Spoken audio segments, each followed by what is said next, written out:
Hey everybody, welcome back to the Wisdom Tradition podcast. Once again, this is Alex Sacken, and today I'm excited to be presenting my newest chapter, or rather part one of my newest chapter, which is on the topic of Plato and the philosophy of government. And more specifically, we're going to be looking at Plato's vision for the Philosophic Empire. And over the course of this 5-part series, we're going to be unpacking what that means and how Plato interpreted that to mean. And we're going to be also investigating various other aspects of Plato's teachings. And I just want to point out this is part of a larger book, or this chapter and this section is part of a larger book, and that's called Philosophy as Origin, Purpose, and Destiny. And in previous chapters of this book, we've touched on Plato and various aspects of his teachings. And I'm not going to be rehashing those earlier aspects of Plato that we already went over. So this is going to be fresh material on Plato, and we're going to be considering his approach to government. And we're also going to be looking at the time period that Plato existed in and its characteristics, particularly the Greek states. He was based out of Athens, so we're going to be looking at the Greek states and the sort of larger sociological pattern that existed at that time within those states. And we're also going to be looking at what came before and how a sort of a thematic pattern seems to be playing out through history, and that pattern informs what was happening during the Axial Age in Greece and in the larger sort of Eurasian theater. And we're also be considering how this sort of story that plays out over 1,000 years or several thousand years of civilization fits into a yet larger pattern that is involved with this idea of Atlantis and 7 ages of man and 7 root races, things that we've also talked about in previous chapters of this book, but now we're going to be looking at once again from a new perspective. And so we're going to be discussing all of these themes involved with history, involved with philosophy, involved with Plato. And so this chapter is really focused on building a story of human history. And in that sense, it has something in common with the earlier chapters of this book, which were also focused on sort of building out a basic model of how civilization begins. And it talks about Atlantis, and it talks about the cycle of the Aria, which is our current age. And it talks about the sort of motion of an archetypal idea, an archetypal motion of civilization sort of beginning in North Asia and sweeping throughout the world. These are all things that we've talked about in the beginning of the chapters of this book, and now in this section we're going to be revisiting them but going into more detail and getting more into the science of it. And so a good predecessor to this current chapter is going to be the very last section of the previous chapter, which was called World Civilization as a Mandala. So I recommend revisiting that or checking out if you haven't checked it out. And that really establishes this idea of a sort of social model of how collectively the human psyche exists, the human soul on a collective level, how it exists and how it follows a certain archetype.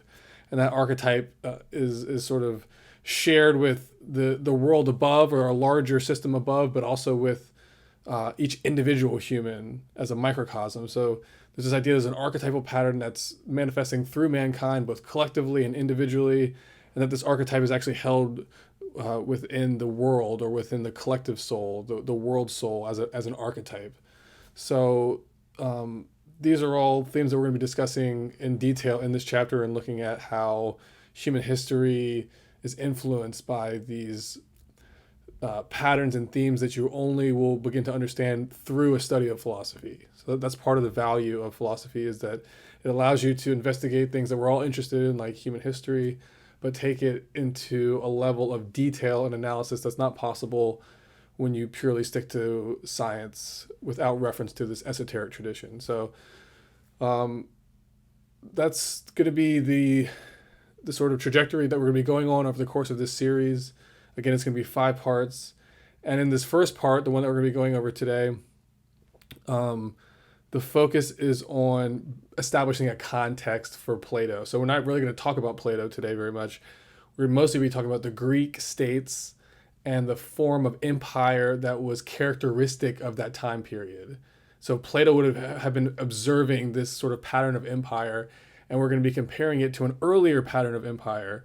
And so this is going to establish a large historical context with which to understand not only Plato's teachings, but also what where our civilization comes from, because we have also in more modern times and up to today been locked in cycles of empire.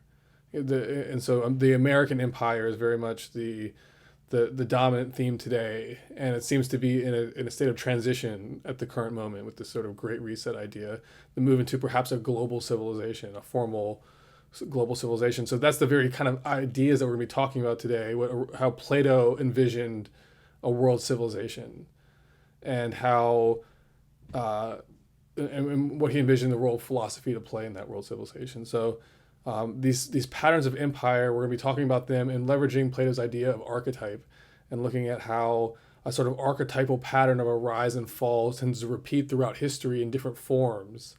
So as society grows more complex, these same themes will play out in a sort of new form, but the sort of same karma seems to be perpetuating. So we're going to be talking about that idea, comparing it to an ancient pattern from Atlantis, and sort of discussing the solutions that Plato in his time offered, and we'll be discussing how we can still learn from those solutions today as we seek to solve this current crisis that we're in. So Plato lived in a time of empire. We're currently in a time of empire, so we're going to be discussing the philosophy of empire, and that's sort of the main theme here. So again, today we're going to be discussing the context for Plato's teachings. And so the subtitle for this this current part one of this chapter is called The Politics of Debt. So briefly, I have a preface. I'm going to read this, and then we're going to get into the body of the article. And once again, this podcast episode is based on an article. The written article is available on my Substack. You can read it for free, along with all the different chapters of this book. All the different sections are available on the Substack, and I've been publishing them incrementally in order. So this overall is chapter 9 of the 13 chapter book, and it's going to have multiple sections to it. So this is part 1 of this 9th chapter. And again, it's called The Politics of Debt. So here's the preface to this chapter. This article begins the 9th chapter in a 13 chapter book project titled Philosophy, Its Origins, Purpose, and Destiny. The chapters of this book are available to read for free on my Substack site. If you click on the publications section on my website, which is www.alexsakin.com, you can find a table of contents for the book, along with links to the first 8 chapters published so far, and now you'll find a link to this chapter. So if you go to my website, I have the table of contents listed along with links to everything. In addition to my written material, I also host a podcast where I review each of the articles and offer additional commentary on their main themes and arguments. Also featured are standalone episodes offering supplementary material, which contains relevant information not contained in the written articles. Please note that this current article is the first of a 5-part series on Plato and the philosophy of government. Stay tuned for the rest of the parts after this one. They all go together to form one complete chapter of this philosophy book. So that's the preface. And now we'll be jumping into part 1 and kicking this chapter off. And this first section is called The Axial Age, Philosophy versus Empire. All right, let's kick off this first section. Once again, it's called The Axial Age, Philosophy versus Empire. Over the course of the 8 previous articles and chapters that have comprised this ongoing book project, we have covered on numerous occasions the outstanding significance of the historical period termed the Axial Age. This historical period ranges from roughly 600 BC to 400 AD. During the approximately 1,000-year period that constitutes this age, many, if not all, of the core institutions of human civilization underwent drastic changes and transformations. So meaning this was a period in which the global institutional architecture of civilization, and I say global because even though at this period we think of many different isolated civilizations, they all shared a common model or a common like collective psychological pattern. They were all rooted in a certain foundation that they shared in common. So we find a tendency throughout history for stages of civilization to be achieved simultaneously between civilizations that are seemingly separate and independent from one another. And so the Axial Age represents one of these periods in which it seems as if the collective body of man or the collective soul was moving into a transition point, and that collective expression became simultaneously expressed through different individual civilizations. So the fact that, or the basic idea is that what we consider separate individual civilization groups or races or whatever are actually extensions of one wholeness or one cumulative human soul. So picking back up, in a sense, this historical age represents the transition point between the decline of an ancient pattern of civilization and the beginning of our modern age, or our modern pattern. During this critical time period, many new developments and emergences began, while at the same time a very ancient way of life gradually collapsed and fell into extinction. Overall, this is a period of transition, innovation, and evolution. It marks a major pivot point in human history and therefore is worthy of deep investigation. Thus far, when discussing the axial age, I have primarily emphasized its significance in terms of it marking the time period when philosophy first formally emerged as a public-facing institution. Before then, philosophical teachings were confined to the mystery schools and their inner caste of initiates.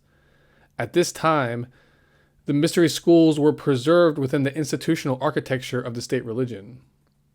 In this format, the philosophical teachings of these schools were kept for initiates and thus were largely concealed from the view of the majority. Consequently, the vast majority of peoples did not interface with the inner mysteries of their own religion. During particularly dark periods, the priesthoods overseeing these institutions would become corrupted by outside influences. When this happened, the inner spiritual guides behind the mystery schools would quietly depart from the corrupted religious institutions, leaving its remaining priesthoods without the key to unlock the most prized esoteric secrets of the faith. The institutional architecture of the ancient world gradually collapsed over the course of the axial age. This motion culminates with the breakup of the Roman Empire and the formal establishment of the Christian Church. Notably, these two events took place right around the time when the astrological transition of world ages between Aries and Pisces took place. These events also marked the endpoint of the axial age.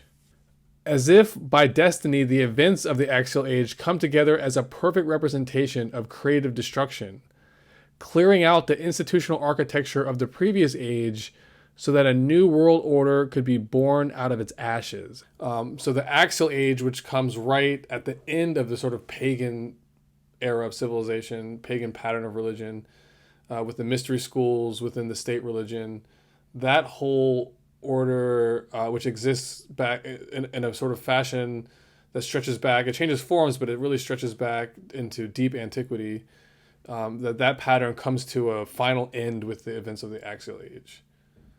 So these two events, which was the sort of origin of the church and the decline of the Roman Empire, sort of mark, you could say formally mark the final transition of Aries into Pisces. And it's not just Aries, it's because it's a pattern that stretches before Aries, but sort of the end of Aries represents the final end of this older pattern. And then in Pisces, this new era is born. But picking back up, in this article, we are going to revisit this critical time period of the axial age and develop a detailed overview of the geopolitical and socioeconomic context of the time. While thus far we have been emphasizing the axial age primarily in terms of its association with philosophy, here in this present article we are going to shift and investigate the larger ongoing social and cultural changes that were taking place in the world during this era. This discussion of the political economy of axial age civilization will then set the stage for the 4 articles that will follow. These articles build on the foundation set here in order to explore in detail Plato's philosophy of government. In particular, we will be exploring his vision of the Philosophic Empire, which in his view is the ultimate destiny or archetype of human civilization. As we will be exploring, Plato lived during a time of empire. His observations on the social and political dynamics of his time inspired his philosophical teachings. In later sections of this chapter, we will investigate 2 examples of these philosophic teachings on government.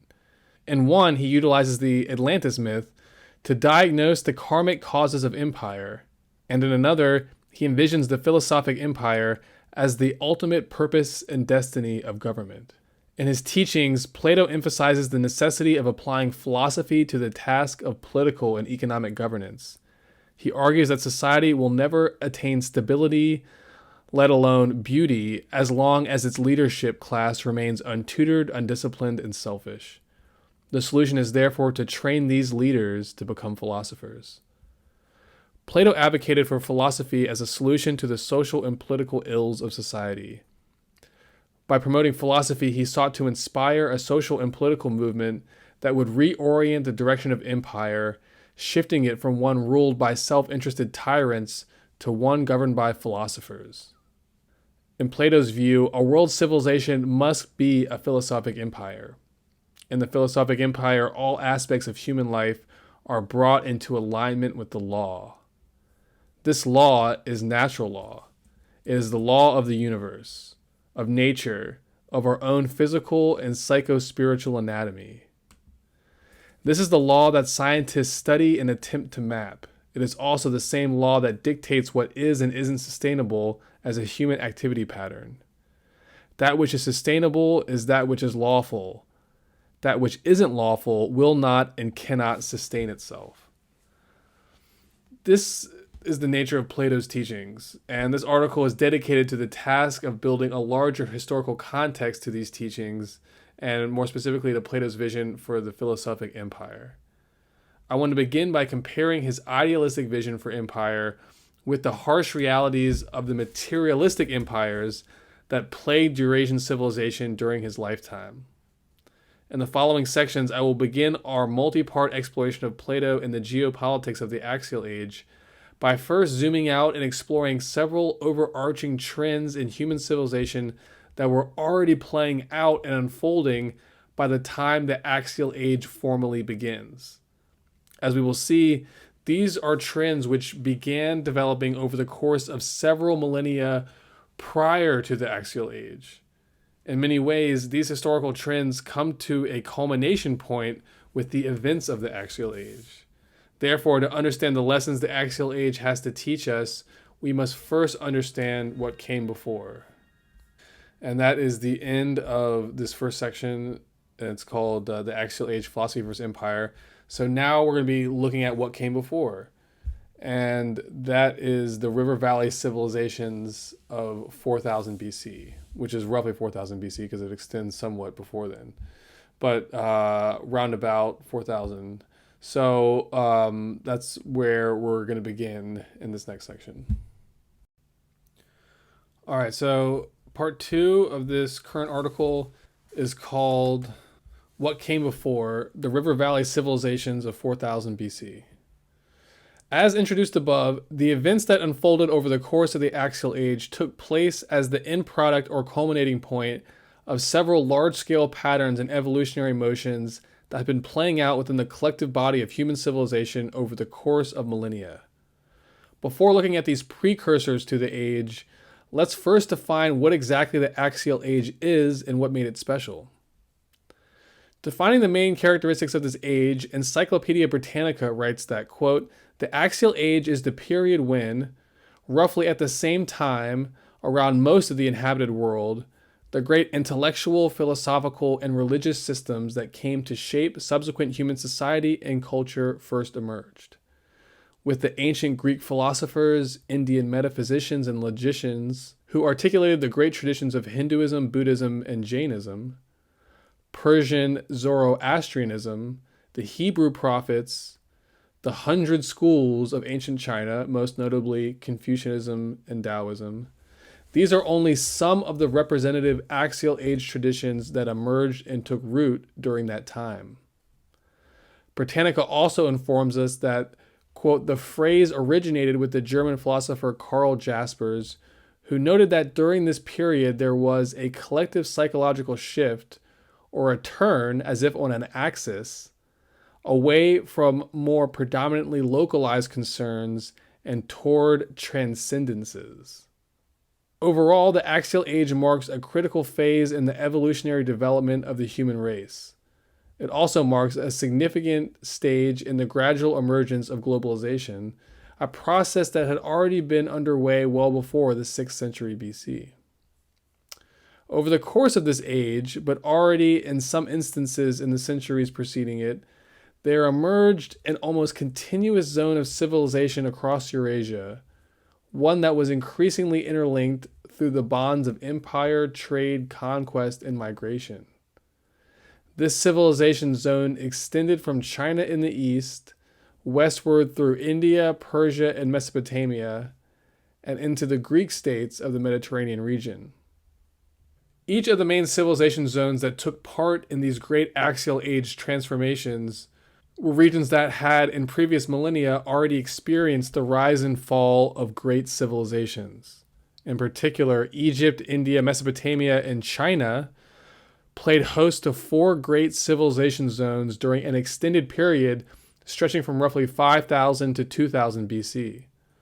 During this period, these zones became the most advanced in terms of agriculture and animal domestication, technological and artistic innovation, construction of cities, and expression of organized state power.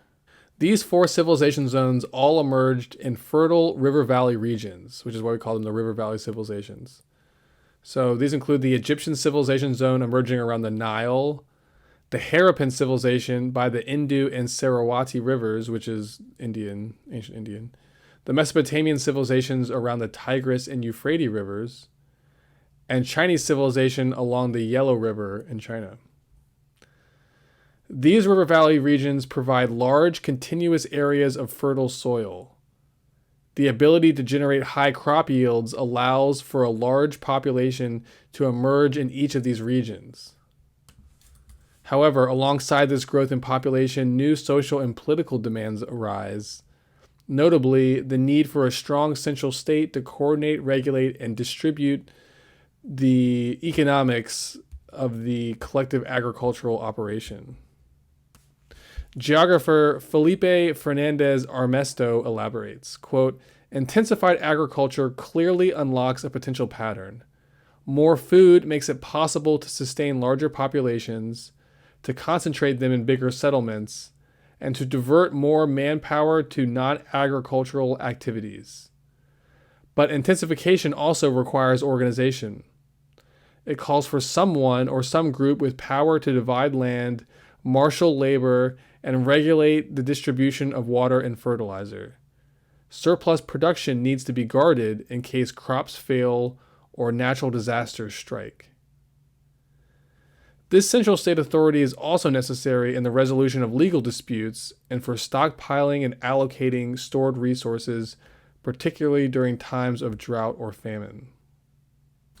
The 4 river valley civilization zones simultaneously achieved a common evolutionary stage of cultural advancement.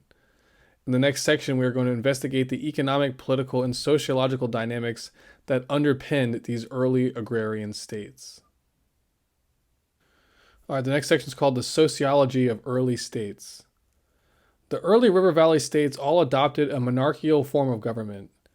Geographer Fernandez Armesto explains, quote, "All practiced divine or sacred kingship, all had rigid social hierarchies, and all placed the lives and labor of their inhabitants at the disposal of the state." The pressing economic and military necessities of these early states led each to develop similar political institutions and personnel, including bureaucrats and enforcers. These instruments of social governance are new emergences that did not exist in the more primitive pattern of chiefdoms and brood families that had existed before. Now we're talking about in the immediate history before, because these institutions did exist in Atlantis, the previous age, but we're not going to go into that at the moment. The quantity of economic surplus that collective enterprise at the scale of a state can provides the resources necessary to support specialized, skilled occupations such as those associated with crafts, trades, and architecture. Fernando Armesto again explains, quote, "As they get bigger, settlements and politically linked or united groups of settlements further expand the number of government functions.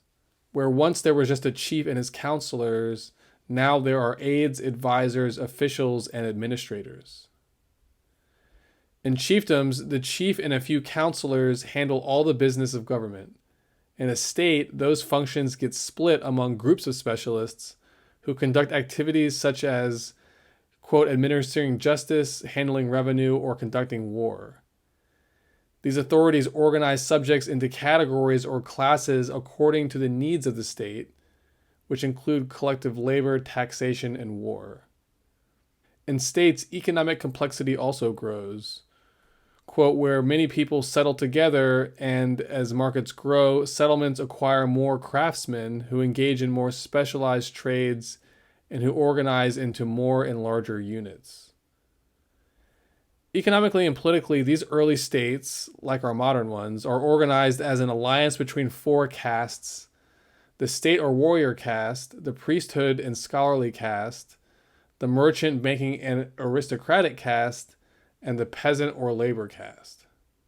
And those four castes are ones that we went over in more detail at the end of the previous chapter, which was on world civilization as a mandala. So go check that out for more on those castes. In the days of the early states, merchants were the source of economic trade and diplomatic contact between separate civilizations. As Fernandez Armesto describes, quote, the state ran a monopoly on economic production and its merchants were its ambassadors. So in this early model of statehood, or kind of an early empire model, the economic production was centered out of the state and out of the state bureaucracy. And the temple was actually very closely intertwined with the state because there was really no difference between state and religion at that time.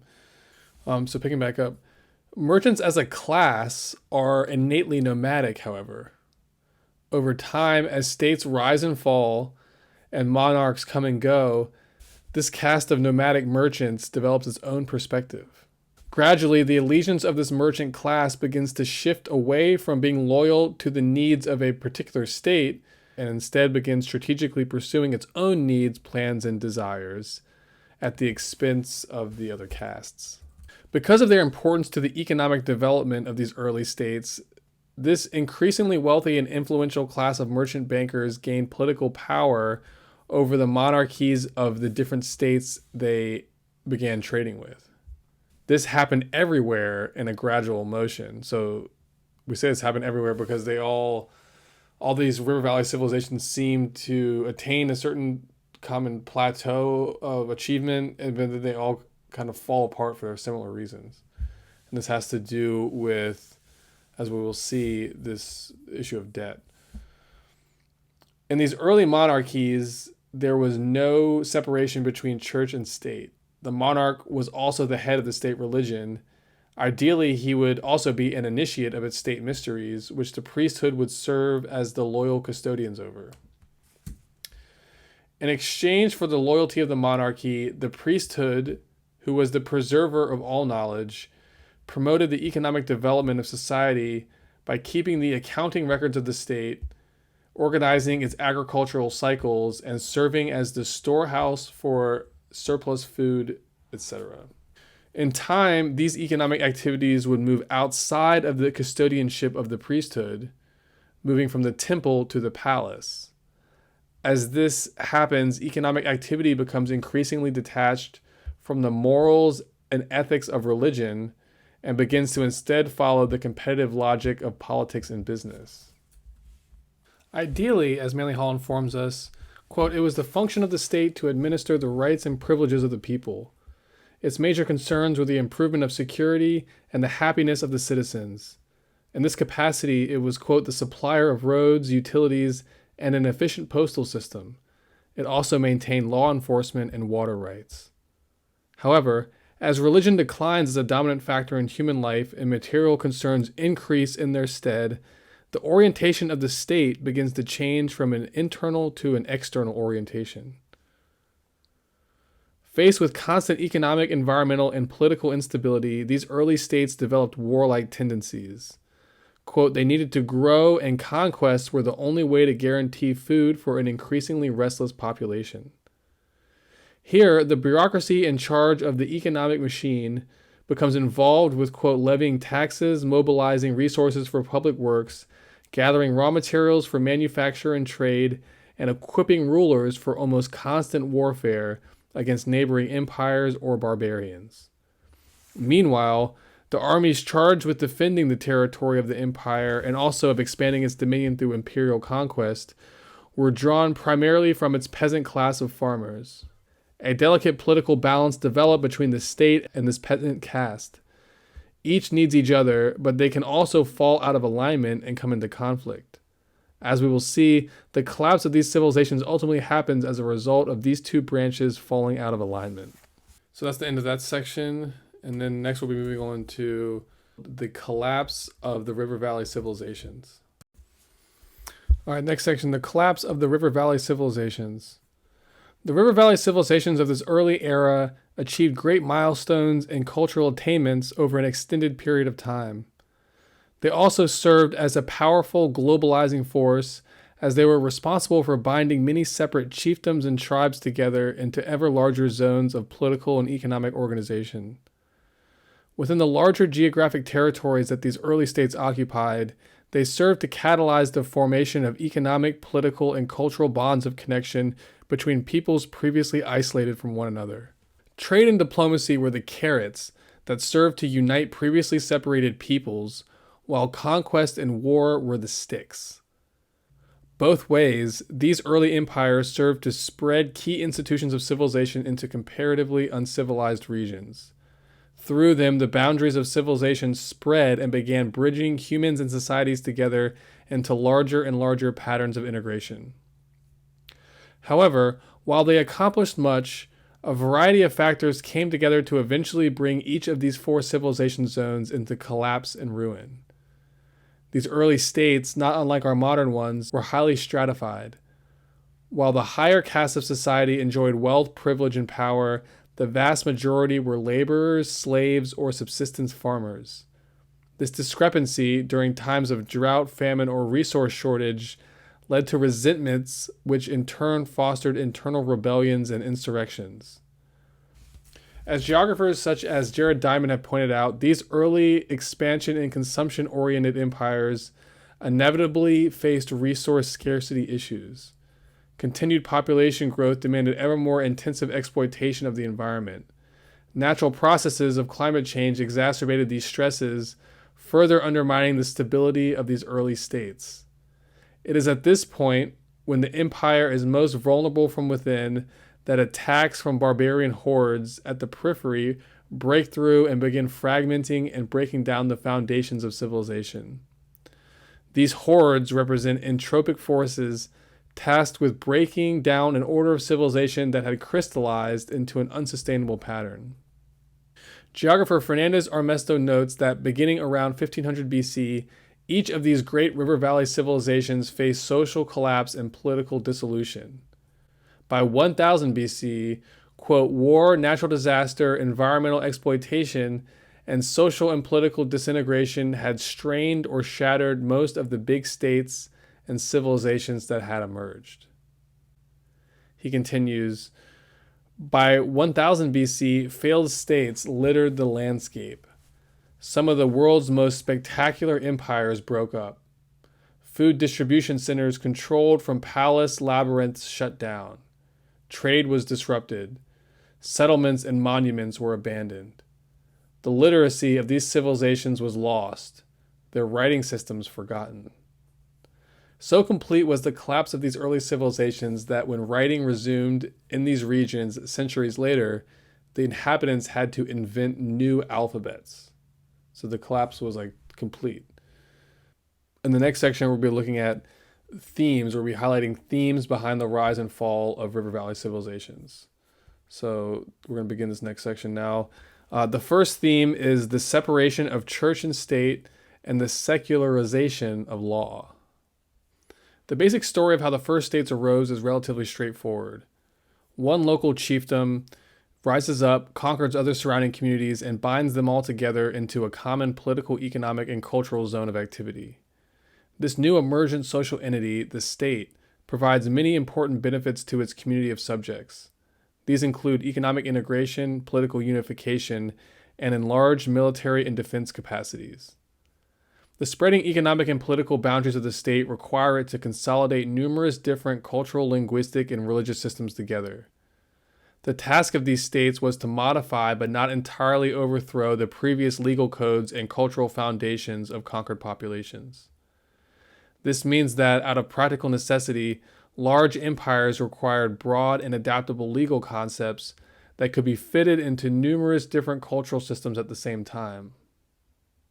So the spread of an empire requires it to, the case that we're making, requires it to gradually secularize its law, because the law, at least as it applies to the kind of maintaining social order and in facilitating economic trade, that the law has to be fitted into different cultural traditions, because empire is now distributed across a wider region, and it's assimilating different communities that are distributed across the landscape and that may have different cultural and religious backgrounds. And so the state gradually modifies its legal institutions to fit the needs of this sort of more diverse cultural body that is now existing within the state. And so that's a definite break from an older pattern in which the legal code was fundamentally integrated with religion. And that's able to happen when in a sort of a pre-empire state. But once you go into an empire and you start consolidating large groups of people into a common pattern, you have to have a more flexible legal code. And so it gradually becomes secularized in order to give it that flexibility. So in previous ages, the economic and legal structure of a social group was integrated with religion, but now as foreign populations become integrated into the economic machine of an empire, the legal code shifts out of its connection with religion and begins to exist in a more secularized form. Manly Hall summarizes this shift, writing, quote, "The inevitable drift was away from religious codes and toward neutral legislation, which could be applied to those of different convictions without offense. In time, religious tribunals lost all authority over physical life and property." And the new pattern that emerged, an uneasy compromise was made. Religion was left to govern over the culture, with each culture having its own religion, while an increasingly secular state governs civil law and economic activity. So the secularization of the state and the law, it becomes a theme in terms of the fall and collapse of these river valley civilizations. So the second theme is the decline and influence of the mystery schools. This is obviously related to the first one. During the golden age of these early states, when they were at their cultural peaks, a time before the diseases of empire set in, the monarch was the head of the state religion and also an initiate of the state mysteries run by its inner council of priests. Inspired by the wisdom of its occult priesthood, the rulers of early states dedicated considerable time, resources, and manpower to the construction of outstanding religious monuments and temples. Within these magnificent architectural structures, the priesthood conducted their sacred rites and rituals, some public, others private. In this age, the priesthood was the custodian of all knowledge. To gain access to this knowledge, the leaders of the state had to become initiates. This pattern of institutional design was inherited from the deepest antiquity, when human life was completely immersed in religion. The earliest civilizations were theocratic monarchies featuring A, monarchical rulers who were seen as divinely appointed, B, an inner council of elders within the priesthood who maintained the sacred knowledge and traditions and who served as advisors and initiators to the ruling class, and C, a bureaucracy of administrators who were responsible for carrying out the will of the ruler. In the original pattern, this bureaucracy was an extension of the temple and was not secular in motivation or orientation. As time descends from remote antiquity, we see a pattern whereby the tight alliance between religion and civil governance becomes decoupled.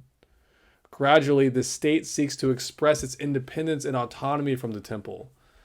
The motive for this separation could come through the person of a new, unsympathetic, conquering monarch, or it could be spurred by the rise of an aristocratic class who seeks its own interests over those of the state religion.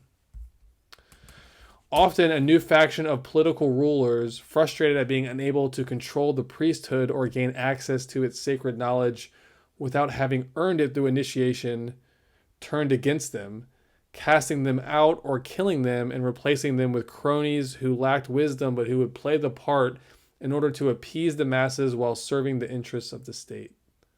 Ultimately, to survive, the mystery schools require the constructive participation of the other castes. When the state, the priesthood, the aristocracy, or the public turns against this institution, the custodians of its sacred knowledge simply depart, leaving that society without the benefit of its wisdom. It is forbidden for esoteric teachings to be granted to anyone who has not earned the right to its knowledge through personal attainment. Therefore, if a social group fails to produce candidates worthy of attaining initiation into its knowledge, then the knowledge simply ceases to come into and vitalize the life of the collective. When this happens, the social group fails to produce new members who meet the high standards of qualification to become an initiate of this priesthood. As the old and wise ones retire or die, new initiates fail to appear. Consequently, the light gradually goes out in the heart of the temple, and wisdom dies, leaving the darkness of ignorance in its place. So this all forms another factor in the decline of these civilizations. Now we're going to be moving on to a theme that we'll be exploring further over the course of the article, which is the beginnings of debt, credit, and money. The beginnings of debt, credit, and money can be found in these river valley civilizations, and as we'll see, the dynamics involved with them set the stage for the type of collapses that would happen later on. Economic growth, agricultural productivity, and trade were the foundations that made early states possible. To facilitate these ends, the state and temple bureaucracies pioneered the use of debt-based credit instruments. It is here that modern money officially has its beginnings. It is important to understand that money is a unit of measurement. Like the foot or the meter, it is used to measure a quantitative value. In the case of money, the value being measured is that of debt. So debt is a unit of measurement for money. So the dollar represents a unit of measurement, actually. It's one debt unit denominated in the dollar, which is the U.S. currency. So any other currency for any other nation is also a unit of debt. So thus, a dollar is a measure of one unit of debt denominated in terms of the American dollar. In this way, quote, units of currency are merely abstract units of measurement. This is David Graeber. Thus, what we call money isn't a thing at all. It's a way of comparing things mathematically as proportions, of saying 1 of X is equivalent to 6 of Y. As anthropologist and economic historian David Graeber summarizes, money is not a commodity but an accounting tool. In other words, it is not a thing at all. You can no more touch a dollar or a Deutschmark than you can touch an hour or a cubic centimeter. Graeber demonstrates with ample historical documentation that money and finance do not begin with coinage or barter, but rather with the adoption of credit-based accounting systems which first emerged in these early agrarian states. That's important to note that. That's sort of the thesis of David Graeber's work, and Michael Hudson as well, is that money does not begin with coins or trade, but it begins in the temple with accounting and a way of sort of managing the economic flow of resources within a society. In this early age, banking was a utility provided by the temple bureaucracy on behalf of the state. The temples, being the repository of all knowledge and learning at those times, were naturally the sponsors of this economic system. In its earliest forms, these credit systems were utilized primarily by the bureaucracy for organizing domestic economic affairs. They worked by tethering the value of the core commodities and foodstuffs of their society to a common unit of measure such as the weight of silver. In this system, the silver itself was for the most part not used directly in transactions. Instead, commodities were priced in silver, but transactions occurred mostly by means of credit. As Graeber explains, the majority of monetary activities taking place in these early states involved paying taxes, fees, or buying products that palaces and temples made or imported on credit provided by or regulated by these large institutions. Credit money thus served to minimize transaction costs and preserve economic stability within the empire. It was a utility provided by both the state and temple to be used for the benefit and glory of the state as a whole, or the society as a whole. The temples not only played host to financing economic activity, they also gave birth to and protected the earliest markets. As David Graeber explains, quote, throughout antiquity, markets were located in the open spaces in front of city gates or temples, providing easy access to official weights and measures to prevent fraud. In sum, the state temple bureaucracies of these early empires were tasked with keeping the books, hosting the marketplace, coining the money, importing and regulating the inflow and outflow of silver in trade and barter with foreign merchants, and supplying its wealth in the form of credit to the economy at large. In his epic scholarly work, Debt, the First 5,000 Years, David Graeber gives us an example of how this credit machine worked in ancient Sumer. So he writes, quote, the Sumerian economy was dominated by vast temple and palace complexes. These were often staffed by thousands. Priests and officials, craftspeople who worked in their industrial workshops, farmers and shepherds who worked their considerable estates.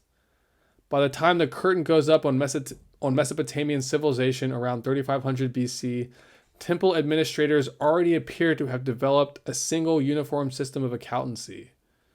The basic monetary unit was the silver shekel. 1 shekel's weight in silver was established as the equivalent of 1 gur, or 1 bush of barley. Here in this ancient early state, rudimentary financial accounting was, quote, utilized by temple bureaucrats in order to keep track of resources and move things back and forth between departments. Temple bureaucrats used this system to calculate debts, such as rents, fees, loans, etc., in silver. Silver was effectively money, but silver did not circulate much. Most of it just sat around in the temple and palace treasuries. One reason was that while debts were calculated in silver, they did not have to be paid in silver. In fact, they could be paid in more or less anything one had around. Peasants who owed money to the temple or palace, or to some temple or palace official, seemed to have settled their debts mostly in barley, which is why fixing the ratio of silver to barley was so important. In the marketplaces, prices were also calculated in silver, and the prices of commodities that weren't entirely controlled by the temples and palaces would tend to fluctuate according to supply and demand. But even here, such evidence as we have suggests that most transactions were based on credit. So overall, Graeber concludes that, quote, credit money came first, well before bullion, which is metal coinage. In its earliest forms, money simply took the form of commodities acceptable for payment to temples and palaces at guaranteed prices for taxes and fees. So everything was facilitated through the temple and the state, the economy. Everything was run by the state and planned and managed by the state for the benefit of society as a whole, ideally. In its accounting, the bureaucrats overseeing this early financial system used an official price grid denominated in a standard unit of accounting, such as silver weight. This established a standard price for debt payments owed to the palace and its collectors. Thus, quote, early money was simply the official price schedule for paying debts to the state. The monetary values the temple used in its accounting were important for economic forecasting and planning. The prices had to be stable in order for producers to plan ahead and minimize the risk of disruptive shifts in prices, which would affect their ability to pay debts.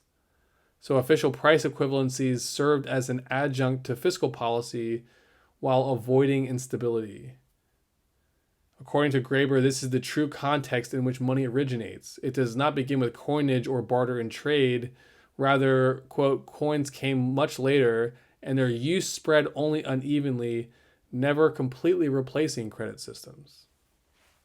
So the beginnings of debt, credit, and money, as we'll see, these factors that emerge during this age ultimately play into what happens in its collapse. And we're going to see that here in the next section when we talk about the plague of compound interest. The system of credit-based monetary transactions discussed above describes how money was typically utilized in these early economies. In particular, as it pertains to the organization of the domestic economy and the paying of taxes and tributes by its citizens. However, when it came to financing merchant enterprise or other forms of long-term investments involving risk and uncertainty, a more dynamic method of credit transaction was invented, that involving interest-bearing loans. David Graeber informs us that, quote, we don't know precisely when and how interest-bearing loans first originated, since they appear to predate writing. Most likely, temple administrators invented the idea as a way of financing the caravan trade.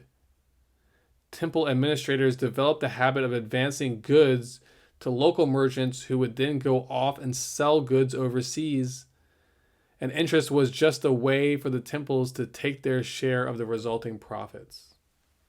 With the invention of interest-bearing loans, the evils of usury began. Once established, the principle seems to have quickly spread. Before long, we find not only commercial loans, but also consumer loans, which is where the word usury in classical sense is where it originates. The politics of debt began to take center stage in these ancient states after interest-bearing loans moved from the merchant trade to the agricultural sector. This shift introduced debt as a powerful destabilizing factor within the social fabric of early civilizations, one that would eventually lead to the collapse of the entire civilization pattern. The story goes something like this. Investors who had gained wealth from merchant trades naturally want to keep their money multiplying. However, the volume and profit from trade cannot expand exponentially alongside the compounding of interest from interest-bearing loans. This resulted in investment money accumulating in the hands of investors faster than they could find new commercial opportunities to reinvest it. Consequently, the money class, or the aristocratic caste of these early states, ones derived in part from the wealth of the merchant trade, but also the landowning sort of caste of these societies, they would have sought new markets to open up interest-bearing investments to. It is at this point that creditors found their major new non-commercial market, the agricultural sector. This is where the most serious problems occurred, especially when crops failed or military hostilities interrupted the harvest. Graeber writes that, quote, by 2400 BC, it already appears to have been common practice on the part of local officials or wealthy merchants to advance loans to peasants who were in financial trouble on collateral, and to begin to appropriate their possessions if they were unable to pay. It usually started with grain, sheep, goats, and furniture, then moved on to fields and houses, or alternatively, family members. These would be reduced to debt peons, not quite slaves, but very close to that, forced into perpetual service in the lender's household, or sometimes in the temples or palaces themselves. The emergence of usury within these early societies caused resentments and antagonisms to develop between the aristocracy, who would lend it at an interest rate as high as 33%, and the peasant class, who were often thrown into bankruptcy or slavery as a result of these unrealistic interest rates. When interest-bearing loans are made during a commercial transaction, such as the type that merchants engage in, a relationship dynamic develops that is inherently different than that which results when these loans are brought over into the agricultural sector. In trade, creditors and merchants share in risk of the enterprise, with debts paid out of revenue brought back from the voyage. But with agricultural loans, the majority of the risk is held by the farmer. As Graeber explains, quote, the loan usually took the form of prepayment against the crop, on which the palace's share was estimated as if normally high yields would materialize. But the crop often turned out to be less, squeezing the cultivator, whose crop shortfall became a debt. Inevitably, rural usury led to the forfeiture of land and crop rights. Freestanding citizens would be reduced to debt peons. This practice was responsible for expropriating families from their land and reducing them to debt slavery to their creditors.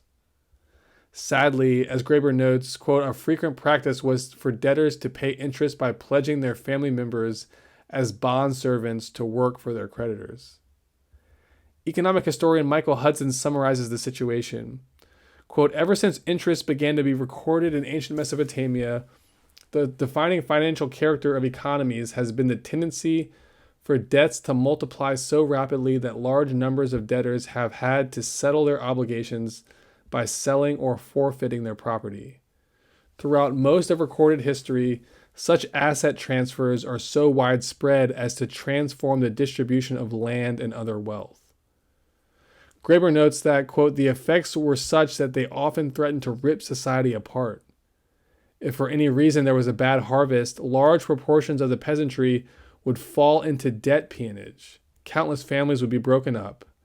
Before long, lands lay abandoned as indebted farmers fled their homes for fear of repossession and joined semi-nomadic bands on the desert fringes of urban civilization.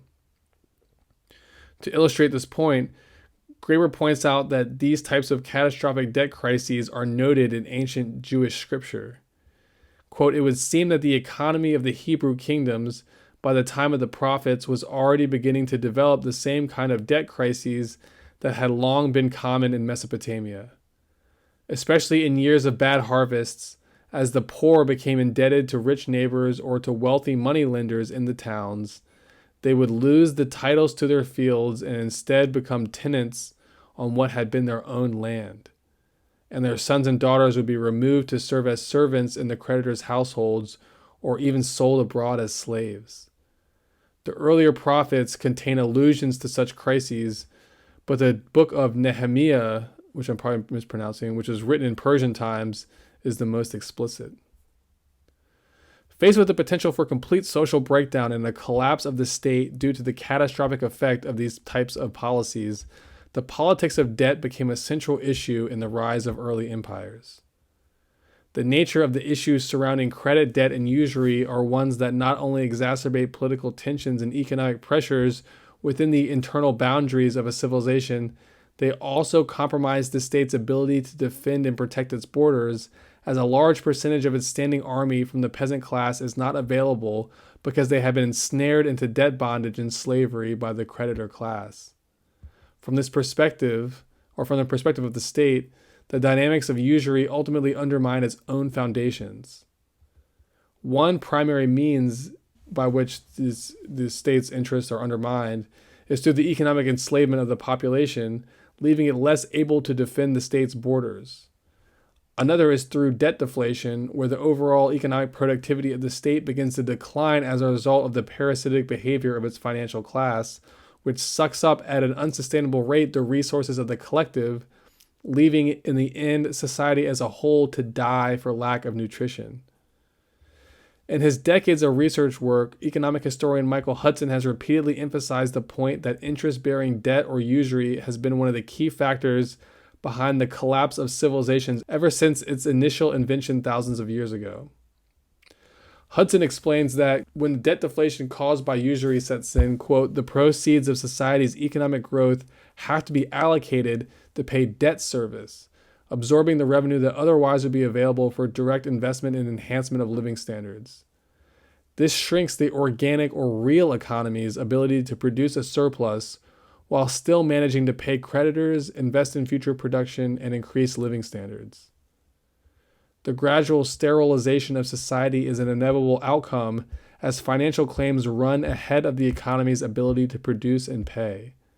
This always results in a political crisis as the social fabric of society begins to break down due to its inability to carry the exponential growth of compound interest.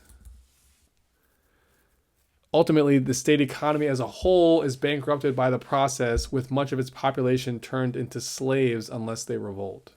So that's the section describing the plague of compound interest, which becomes a huge factor in the decline of these civilizations, these early states. And the final factor we're going to consider is the debt jubilee.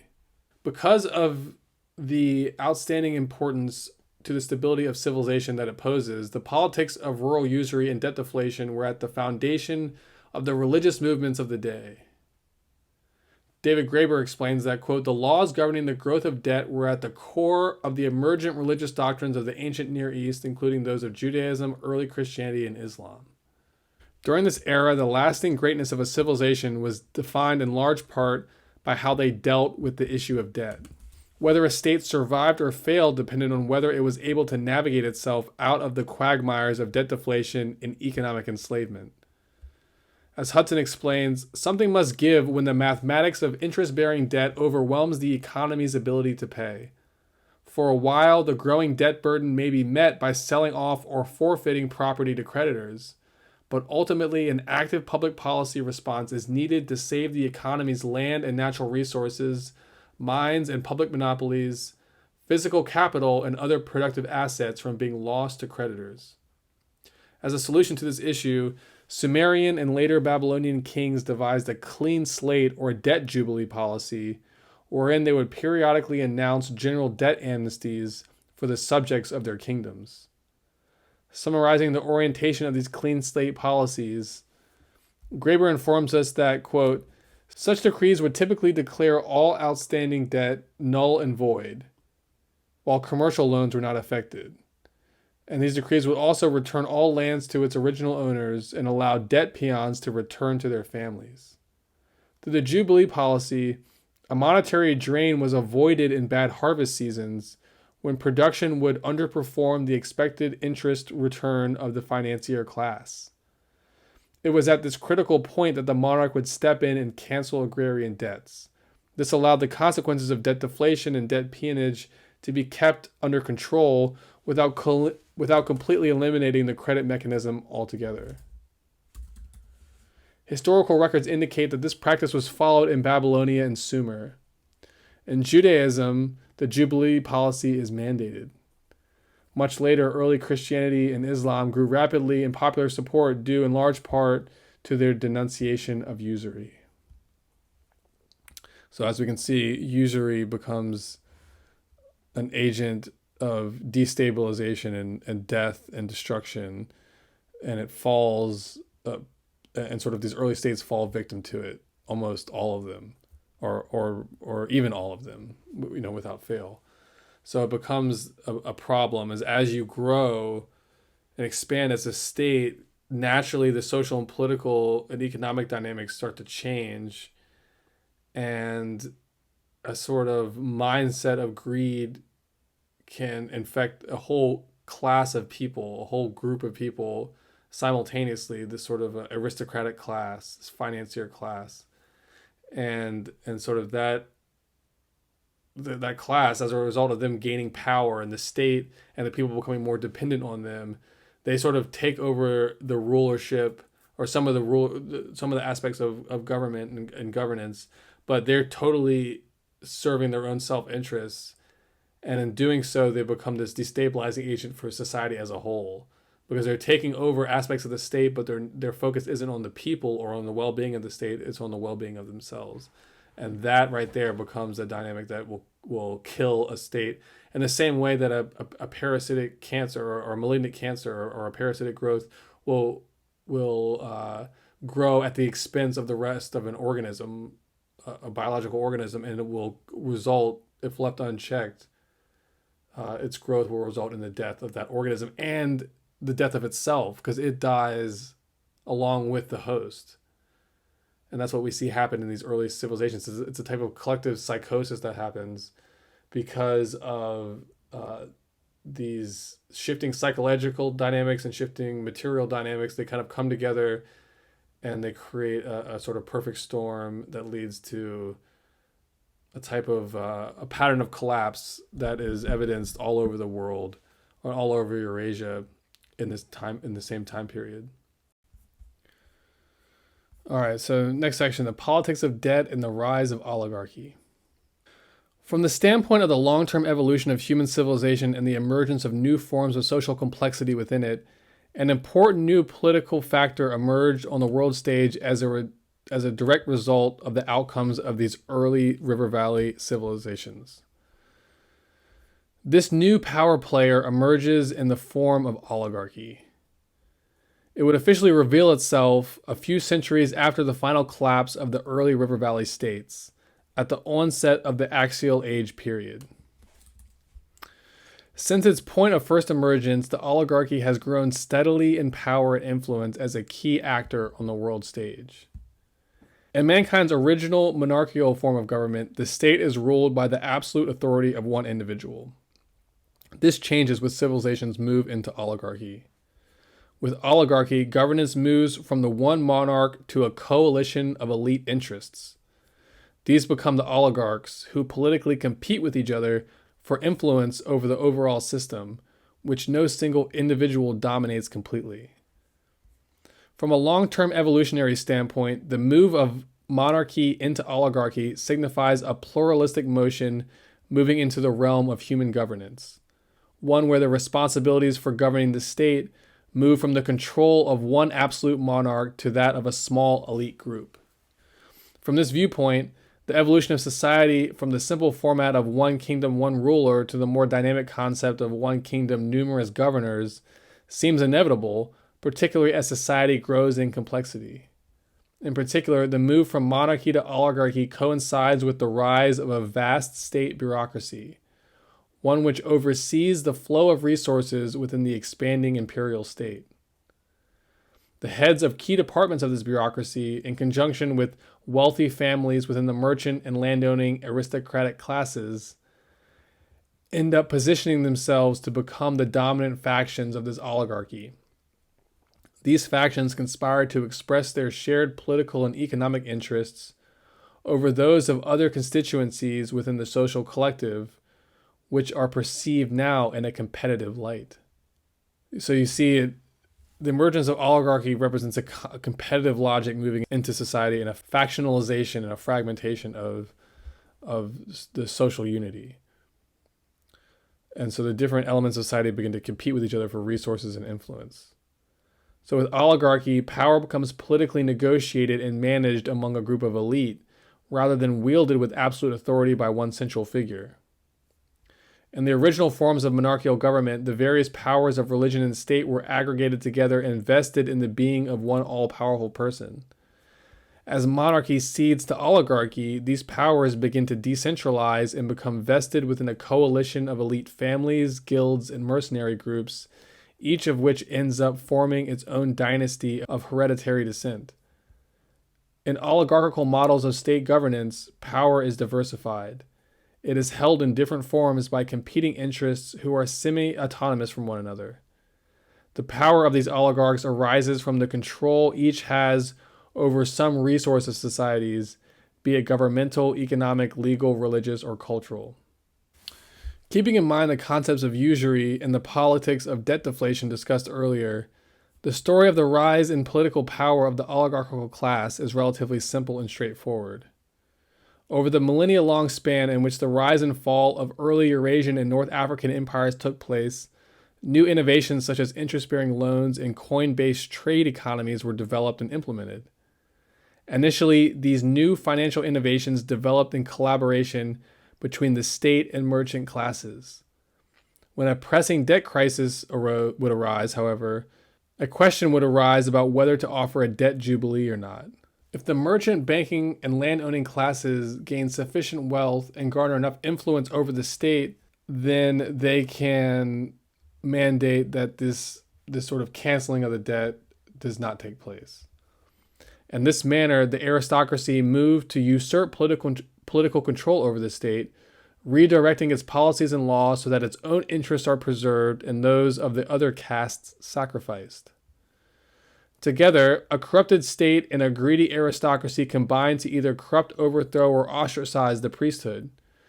Meanwhile, the lower caste of peasants and laborers become the victims of this process, as their rights and privileges are eroded away, with them eventually becoming debt peons or slaves.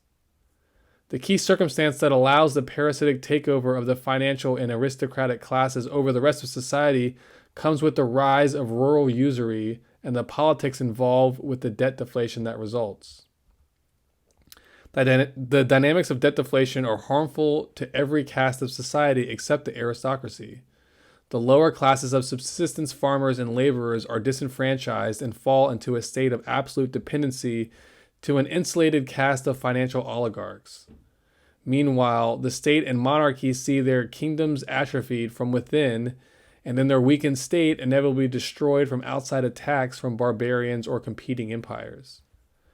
Over the course of the River Valley civilizations, we see the credit-making operation gradually decoupling from state and temple institutions and moving instead into the private control of the aristocracy, the bankers, the merchant class, and mercenaries.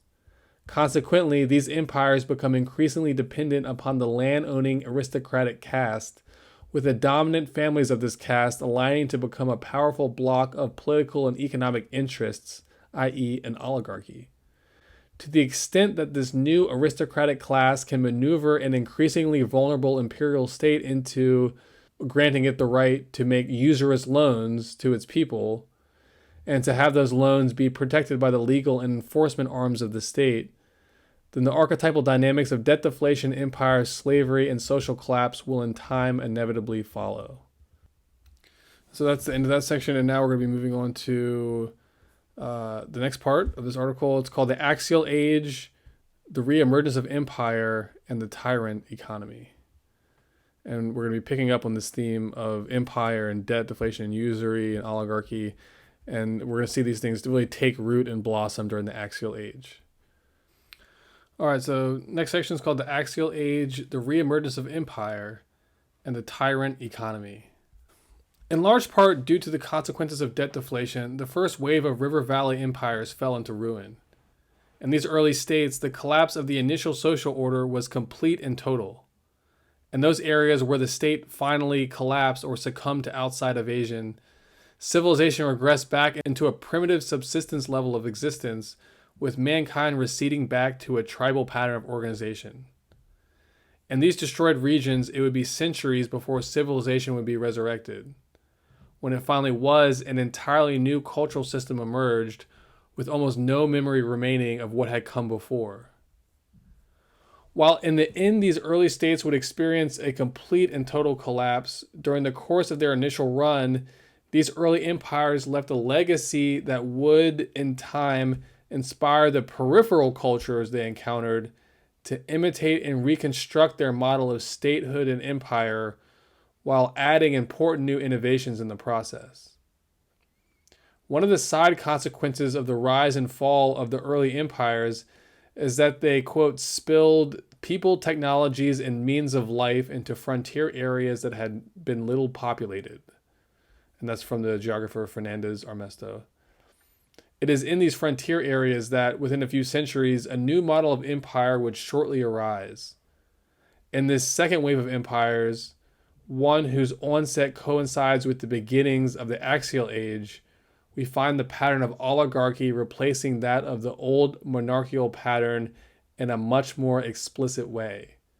As we will see, these new oligarchy-controlled empires took the debt-based credit model to new heights, of the earlier empires to new heights. In the process, they would catalyze a further complexification of civilization, one that would inspire it to simultaneously achieve incredible new highs, while at the same time to fall into abhorrent new lows. The major innovation that separates the two eras of statehood and empire comes with how the second wave of empires were primarily driven by oligarchs rather than monarchs. These oligarchs leveraged the use of bullion coinage, mercenary armies, and slavery to become a powerful political force on the world stage. The oligarchy that emerged during the Axial Age period exists semi-autonomously from any particular state. From its own independent position, it possesses the power to strategically pit states and empires against each other for the sake of its own gains and ends. From a strategic standpoint, the task of these international bullion brokers is to forge relationships with numerous warring states and convert each to its own bullion standard. Not all this is bad. There is a definite utility in terms of trade if two neighboring states or regions share a common medium of exchange, such as silver. The credit systems of the early empires were best suited to a situation in which economic activity was primarily internally focused. This worked for the early states. But as scholar Joseph Farrell notes, once trade between states becomes more significant, quote, the issuances of money in the form of letters of credit against the given state's warehouse surplus would serve to inhibit rather than aid such trade. A mechanism was needed ultimately in these earlier empires that would allow them to transcend the need to have a diplomatic negotiation between states for each and every trade. So ideally, if a situation could be created in which each of the trading partners comes to commonly incorporate the use of a precious metal within their economic systems, then by use of this shared medium of exchange, large-scale economic transactions between distant states could take place much more efficiently. The problem is, in adopting this bullion standard, states become dependent on a third semi-independent party, one that emerges as a spin-off of the merchant class, which is international bullion brokers, or the merchants who trade in this bullion or specialize in trading bullion and own and possess bullion. So their wealth becomes a factor. As states and empires become more internally driven to attain and distribute wealth in the form of bullion, they become ever more dependent on the middlemen in charge of brokering their access to this currency and the goods and services it buys. On this, Joseph Farrell marks, quote, at one and the same time as a medium of international exchange is more or less agreed upon, there also arises an international class of merchants conducting such trade and exercising sweeping influence over those units of exchange.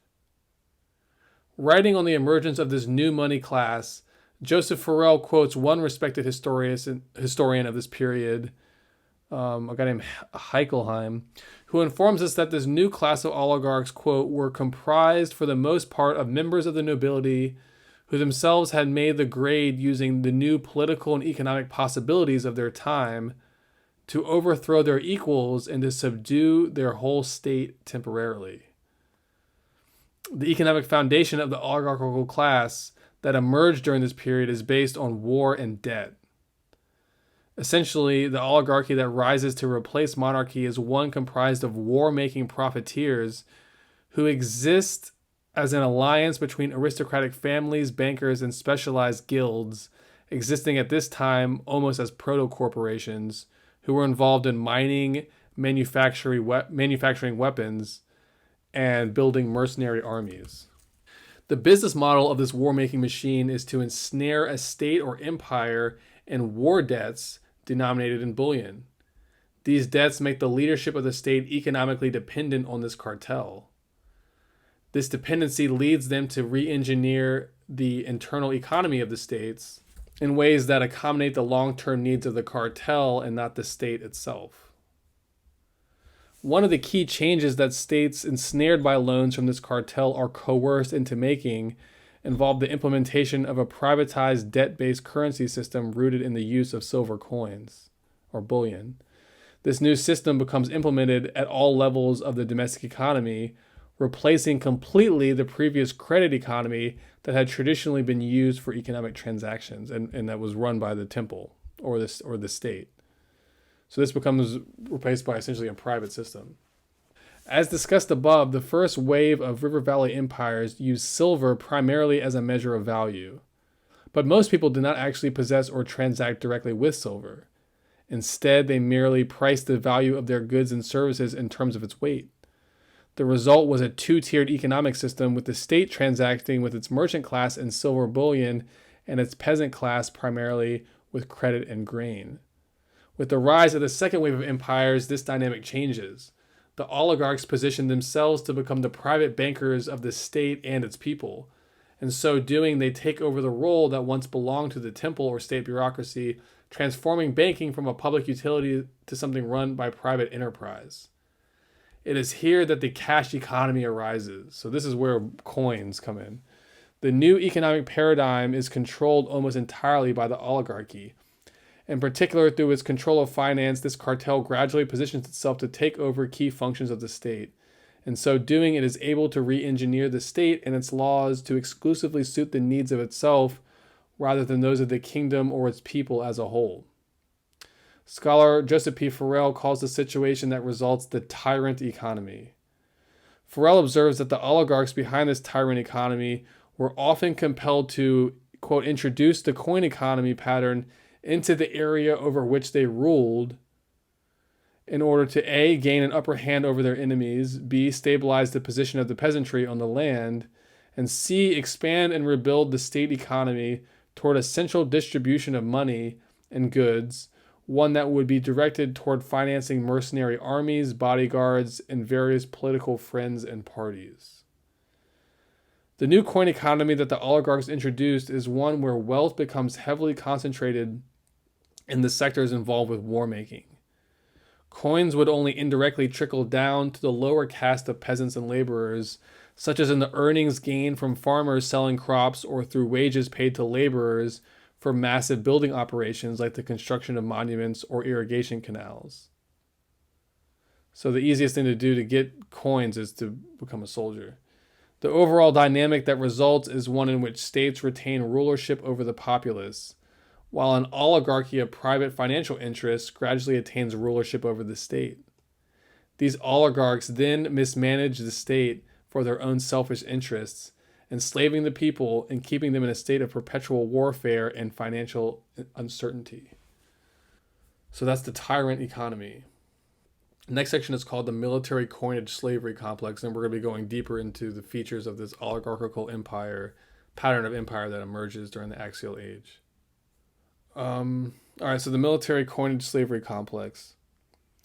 When this new oligarchical form of empire emerges, it does so as a distributed system where power is wielded through alliances between various factions and power blocks, each responsible for controlling a key element of this emergent, quote, military coinage slavery complex. We've already noted that while this oligarchy is led by the banking and merchant classes, its power base also extends into other associated sectors such as the slave trade, the mining sector, the trans-Eurasian bullion trade, the temple system, existing already at this time in various states of decay, and the legal and judicial arms of the state. On the military front, the emergence of oligarchy and the new coin-based model of empire they introduce becomes associated with the rise of mercenary armies and private weapons manufacturing operations. The dynamic works like follows. The soldiers in these armies require payment in a form that will allow them to buy things they want or need. This means that if you're going to pay these soldiers in coins, then marketplaces must already be established which are designed to accept this coinage in return for the desired goods or services the soldiers want. In order to convert its domestic economy to one that seeks and desires hard currency such as silver coinage, the states of the Axial Age use their own internal taxation systems to ensure the necessary public demand for these coins. By demanding that taxes be paid in coins, the state and the banking cartel behind it ensure that the populace will be motivated and self-driven to pursue economic activities that will result in its ability to attain these coins. One of the primary occupations that one can pursue in such an environment in order to get coins is to become a soldier. The fact that soldiers are paid in coins while the rest of the economy is in need of these same coins for tax purposes provides a mutually beneficial situation from the perspective of empire. David Graver explains further, quote, "Say a king wishes to support a standing army of 50,000 men. Under ancient medieval conditions, feeding such a force was an enormous problem. On the other hand, if one simply hands out coins to the soldiers and then demands that every family in the kingdom was obliged to pay one of these coins back to you for taxes, one would, in one blow, turn one's entire national economy into a vast machine for the provisioning of soldiers, since now every family, in order to get their hands on coins, must find some way to contribute to the general effort to provide soldiers with things they want. Markets are brought into existence as a side effect. As an inevitable side effect, the new bullion-backed economy creates an incentive for illicit markets to develop, offering slaves, prostitutes, and other disgraceful products. Culturally, a race to the bottom results. As Joseph Farrell explains, quote, "The opportunities clearly were there for those who assisted in the monetization of the city, all of its activities and possessions, and its population." So if you're willing to sell your fellow man into, slavery or into sex work, and and basically dehumanize and commoditize them, that behavior was rewarded in this environment. So this imperial machine, when it becomes economized, it ends up moving into and including the entire fabric of the culture, because everything becomes dedicated to serving the most base elements of society, which are coming out of this oligarchy and their tastes and the soldiers and their tastes. So once a state converted its internal economy into a coin-based operation, it symbolically enters into a bargain with the devil. As Joseph Farrell explains, quote, once any crown within any given state accepts this arrangement, it will become increasingly hostage to the need for bullion and for the merchants, slave traders, and mining mercenaries that supply it and have the technology to mine, melt, and mint it. Once the money-making power of the state is surrendered to this outside force, it is only a matter of time until the power and influence of this oligarchy extends into every branch of society. Quote, with this step, their power and influence over the various states which they penetrated was almost complete, for it gave these ancient bakers, like their modern counterparts, the ability to expand or contract a state's money supply and to control their economies to create boom or bust.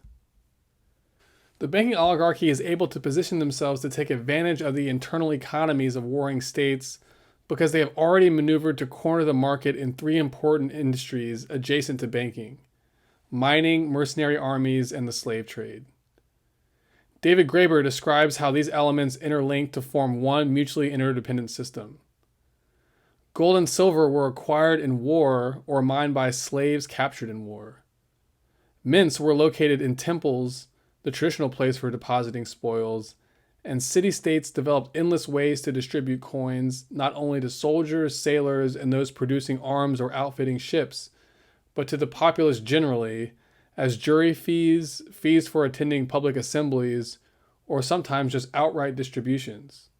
At the same time, insisting that these same coins serve as legal tender for all payments due to the state, which guarantees that they would be in sufficient demand that markets would soon develop. It was slavery, though, that made all this possible.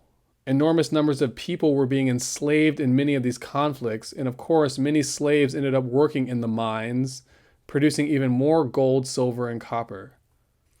One commentator calls the resulting system a military coinage complex, though I think it would be more, and this is Graeber writing, though I think it would be more accurate to call it a military coinage slavery complex.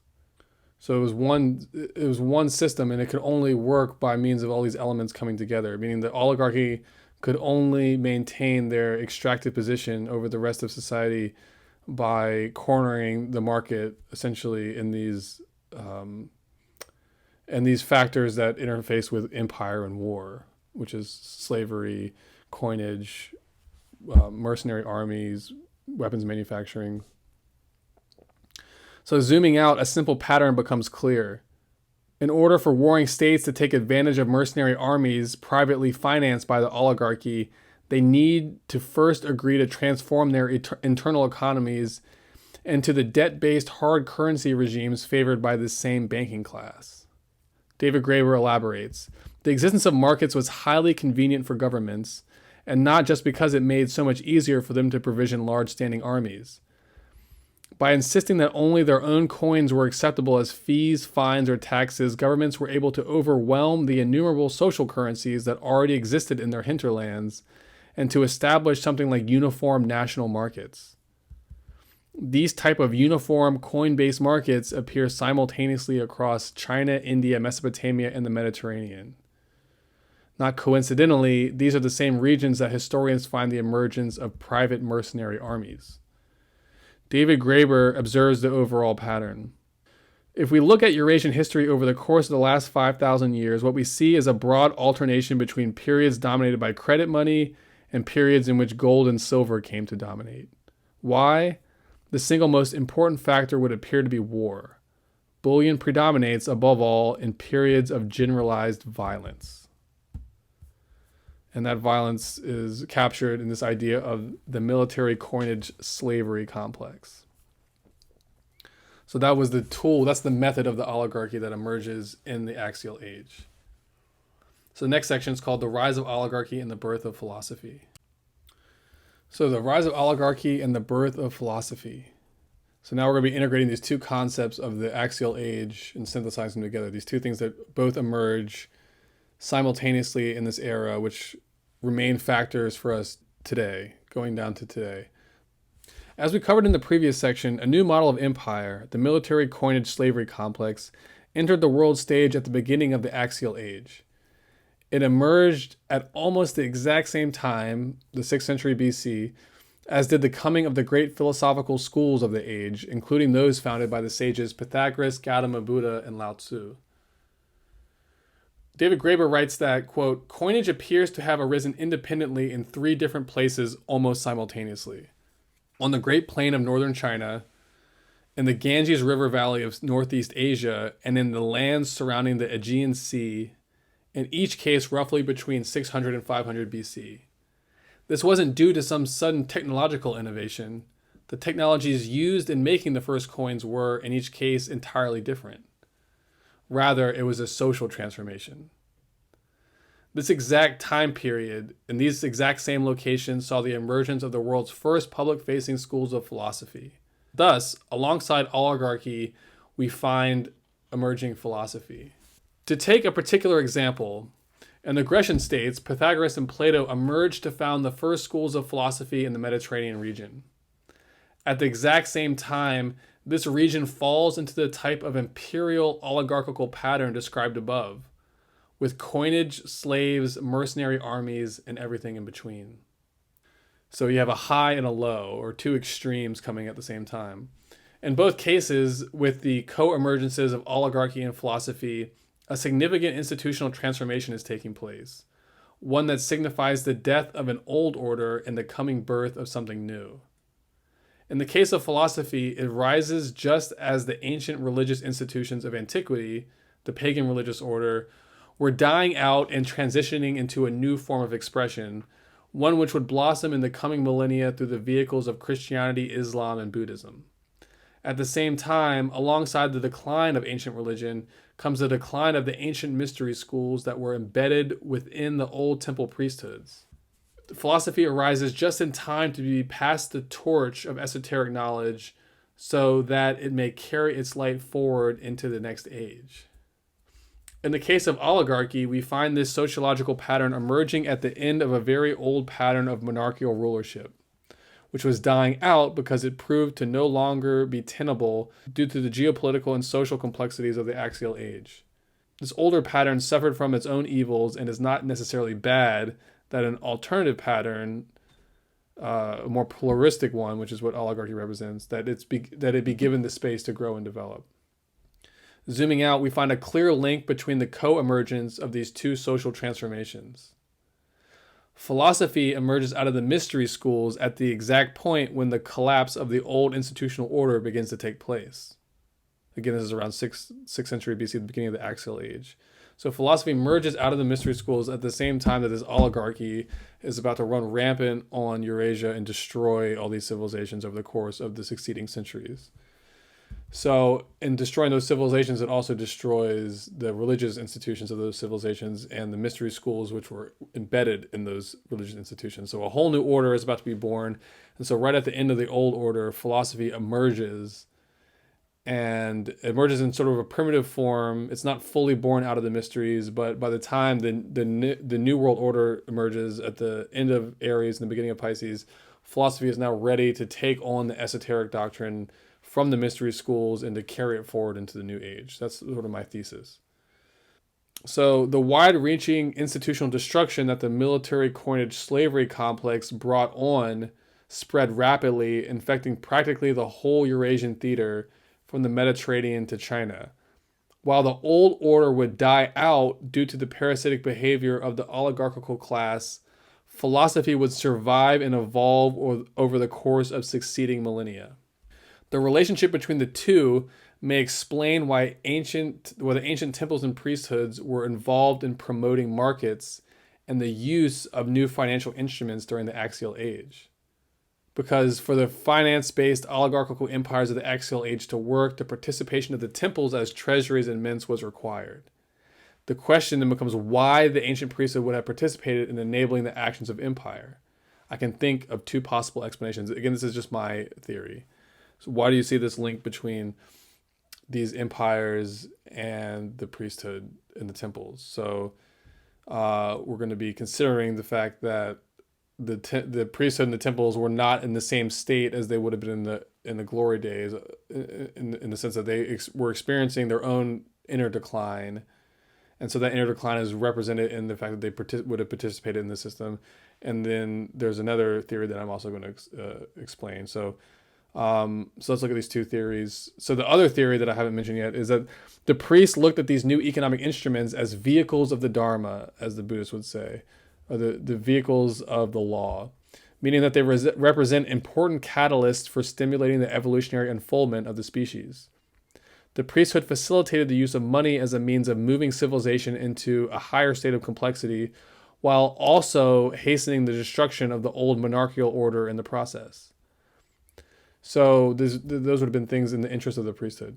Though they promoted the growth of markets and the economic development, the priesthood did not mandate that these oligarchies that arose would do so in the way that they did, meaning that they would abuse the economic instruments that the priesthood had originally given birth to, that they would misuse them for their own benefit.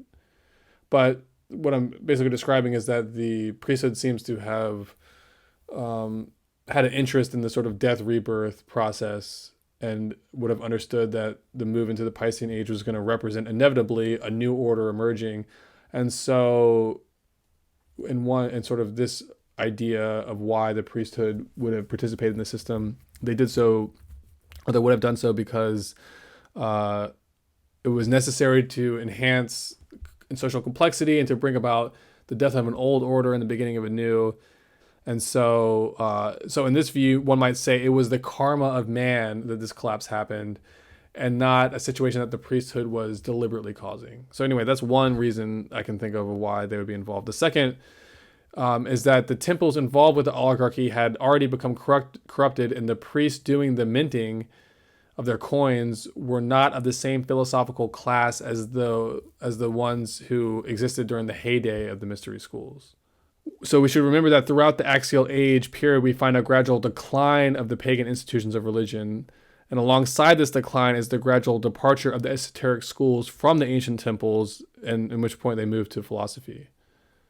Upon departure, these esoteric schools would port themselves over from their previous home in the mystery schools and move to a chosen new instrument, which is, again, philosophy, as I propose. So those are the reasons I can think of why the priesthood would have been involved. But overall, we note that this period of oligarchy is associated with the rise of philosophy and the decoupling of philosophy from the old religious institutions, the state mysteries, and the state religion.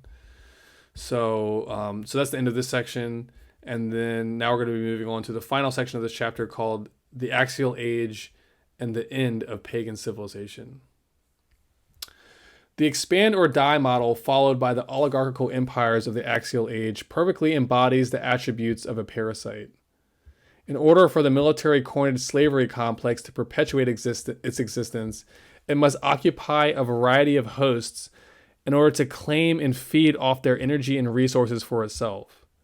In time, the host dies, so the parasite detaches and moves on to another, leaving behind a trail of failed states in its wake. In a philosophical sense, the fall of civilization into the level of ethical decay, social destruction, and human tragedy signified by the axial age empires symbolizes the scythe of Saturn sweeping across the face of the earth, cutting out, tearing down, and bringing to ruin all that is not destined to be part of the future. Since this move into the future involves the celestial motion of the sun out of the age of Aries and into the age of Pisces, it seems apparent that the function of the axial age empires was to facilitate the deconstruction and tearing down of an entire ancient pattern of civilization, the so-called pagan era. It was this decaying old order of civilization, one that had long been dominated by monarchical rulership and its own brand of evils, that the imperious oligarchs of the axial age dug their teeth into and shred to pieces. Ultimately, the majority of this oligarchy who were responsible for destroying this ancient pattern of civilization would themselves not survive its collapse. They would go ultimately down with the ship they facilitated in destroying. When civilization collapses, the basis of the wealth that this caste accrues for itself goes with it. The fall of the age comes to completion with the deconstruction of the Roman Empire. In the West, the Christian church soon rose to fill the power vacuum that resulted from its collapse. In the East, Islam and Buddhism served this role. In the centuries that followed the end of the Axial Age, a new form of religious empire would emerge, one that would take the place of the previous financial empires. Like the previous oligarchs, these religious entities existed independently of any one state. Rather than be loyal to any one ruler, these new religious institutions instead mandated the state to be loyal to its interests. The dynamic tensions that would result between church and state, now permanently separated, would set the stage for much of the drama in world civilization that would take place over the course of the next 1500 years. Meanwhile, philosophy, now playing host to the esoteric schools, exists as a third party independent of both church and state. No longer dependent on either, the philosophical schools in the West become nomadic, exerting their influence in key regions and cultures at precise moments. In this way, they are able to exert a quiet but powerful directing influence over the affairs of the collective, making strategic moves at key points in order to shape the overall outcome of the larger social, political, and psychological motions taking place throughout the age. So this is explaining the role of secret societies in the West over the course of the Piscean Age. They become secret societies in part because they become detached from public-facing institutions, and in part, the vehicle that they move into, philosophy, it is a public-facing institution, but it's not necessarily supported by the state or supported by the religion. So the state and the religion become the dominant institutions, and then philosophy becomes this sort of nomadic thing that is really maintained at the level of small societies, secret societies.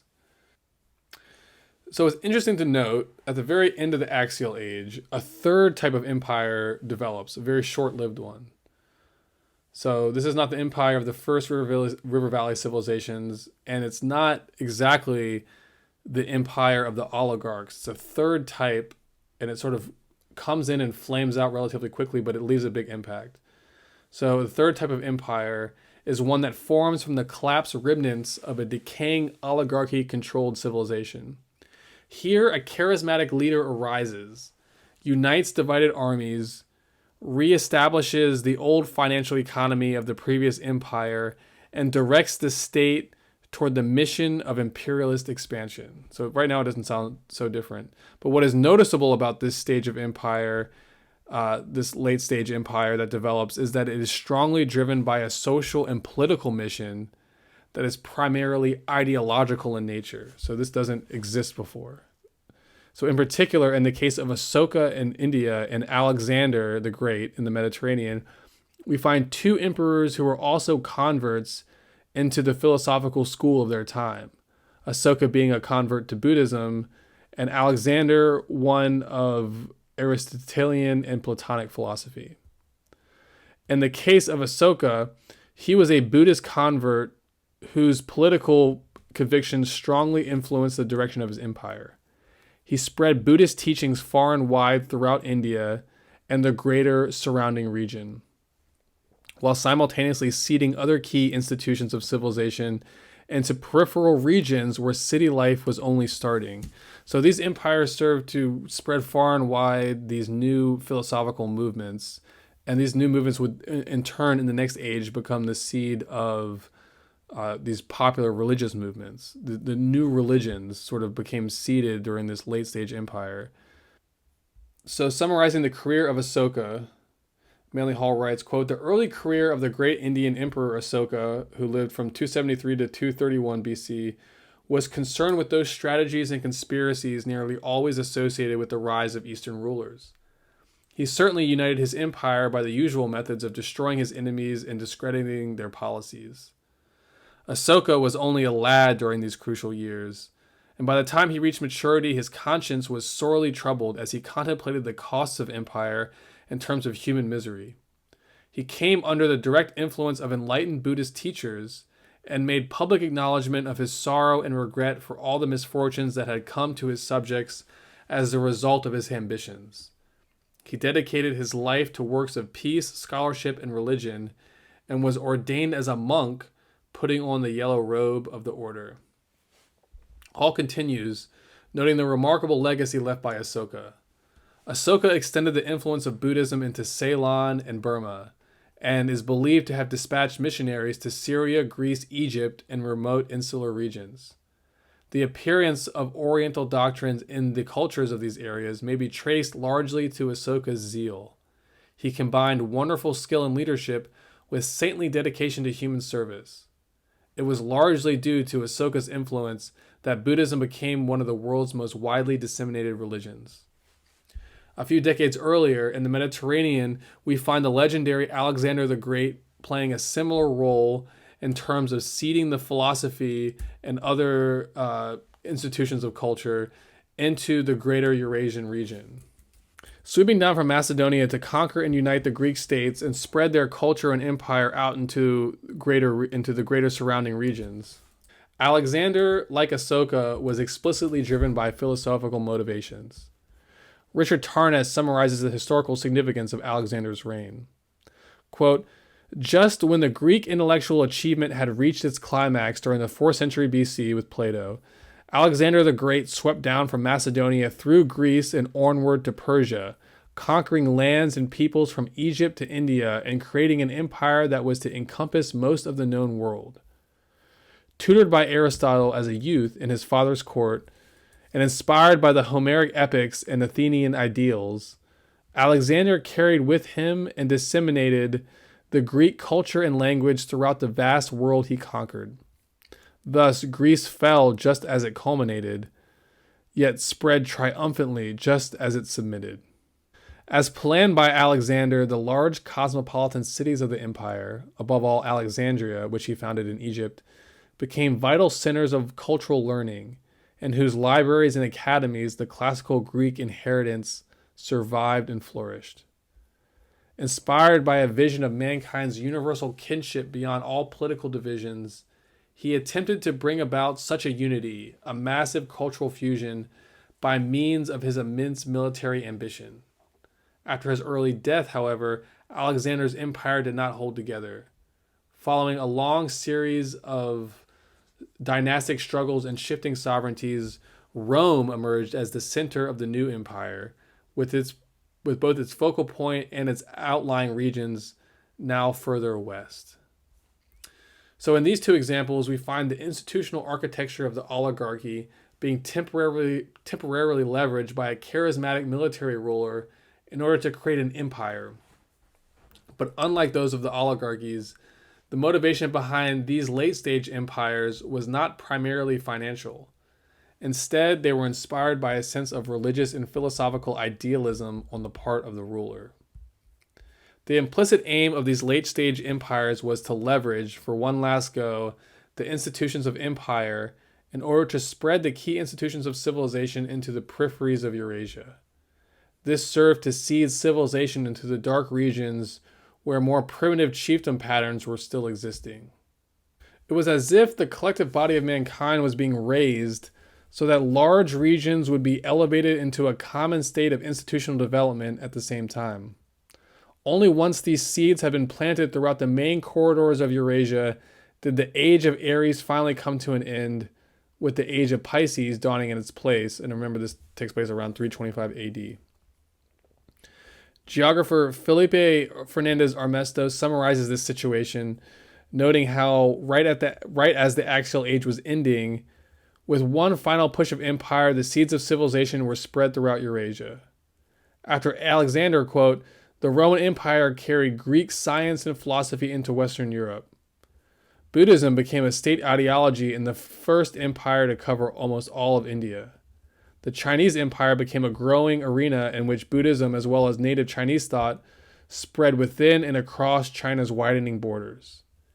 He also points out that as the elements of civilization were spreading throughout Eurasia, its most developed regions were becoming increasingly interconnected through the bonds of trade and the opening of trade routes across the continent.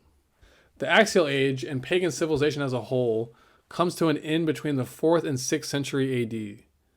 Generally, the breakup of the Roman Empire and the rise of the Christian Church is marked as the point of demarcation for when the old age ends and the new one is born. As David Graeber explains, this new age, officially marked by the sun's motion into the sign of Pisces in the 4th century AD, begins everywhere, quote, with the collapse of empires. And the new states that formed, conquest and acquisition for their own sake were no longer celebrated as the end of all political life. At the same time, economic life, from the conduct of international trade to the organization of local markets, came to fall increasingly under the regulation of religious authorities. One result was a widespread movement to control or even forbid predatory lending. Another was a return across Eurasia to various forms of virtual credit money.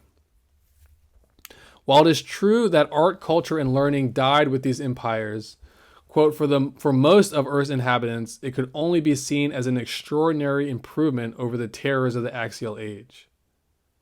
Graeber elaborates, noting that, quote, as cities shriveled and many were abandoned, even this was something of a mixed blessing.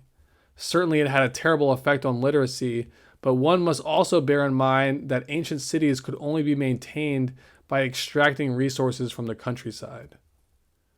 With the return to credit money, the bullion that had formerly circulated within the population as a means to support imperial expansion lost its monetary value. Consequently, this money moves out of circulation to be stored once again in religious complexes, this time those of Christianity, Islam, and Buddhism, where it is kept safely out of the hands of more would-be oligarchs. Graeber explains further, when coins go out of circulation, after all, the metal doesn't simply disappear. In the Middle Ages, and this seems to have been true across Eurasia, the vast majority of it ended up in religious establishments, churches, monasteries, and temples, either stockpiled in hoards and treasuries or gilded onto and cast into altars, sanctums, and sacred instruments. Above all, it was shaped into images of gods. In conclusion, it is interesting to note that the Axial Age begins with bullion moving out of the temple storehouses and into the population, a move instigated by the first wave of oligarchs and their military coinage complex. The age then ends with this bullion moving back out of the population and back into the temple storehouses. The temples it would move back into belonged to a new order of religions, however, ones born as a consequence of the dramas that ensued during the 1,000-year period of succeeding Axial Age oligarchical empires. These religions existed as part of a new institutional paradigm, one where the institutions of religion exist semi-autonomously from the state. In the West, this situation manifested as the church wielding a political empire over the separated feudal states of Europe. In the previous pattern, the religion and state were always united.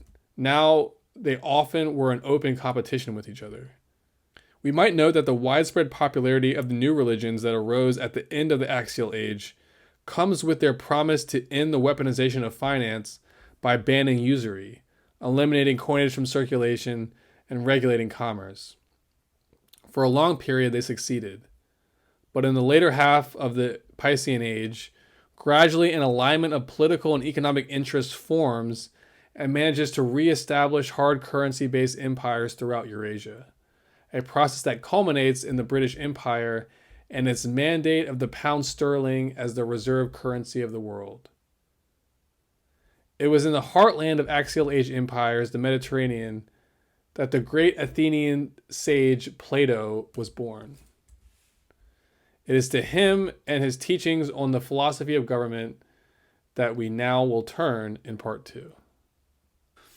All right, so that's the end of this chapter. It was a long one, but it was important because it establishes a number of themes and patterns that are not only going to inform us and give us context to Plato and what he taught, but also it's going to help us understand these larger cycles and patterns of history that inform where we are today.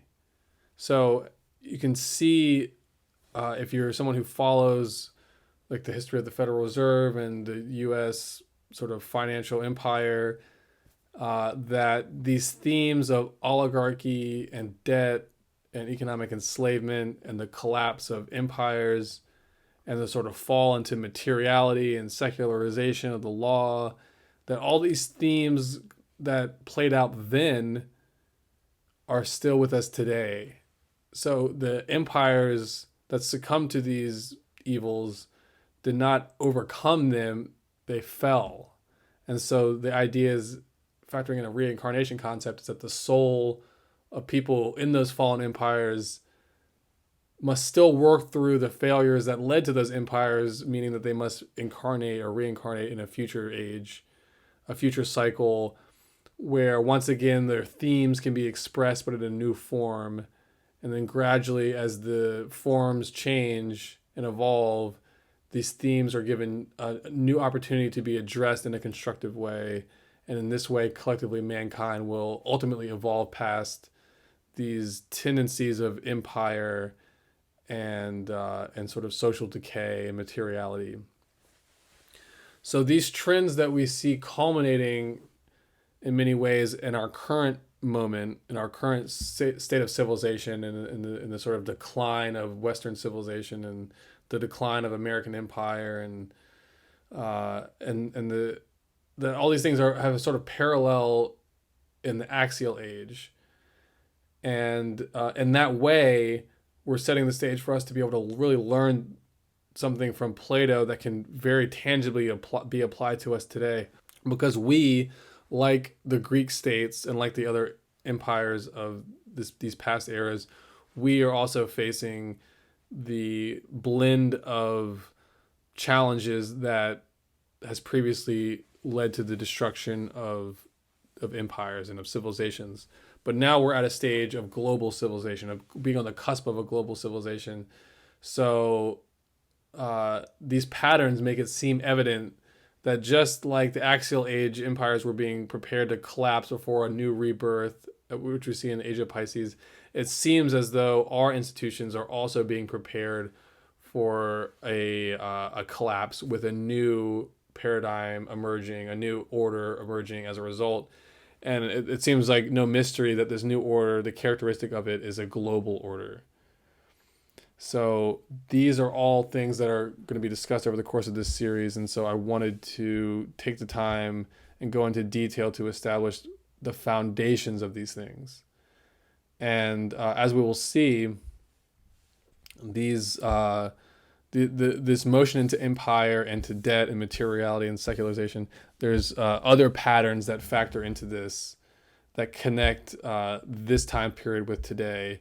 And as we go over the course of this chapter, we're going to be looking at all these connections between the past and today, and then Plato and his ideas, and then, of course, Manly Hall's explanation of these ideas and explanation of Plato's philosophy.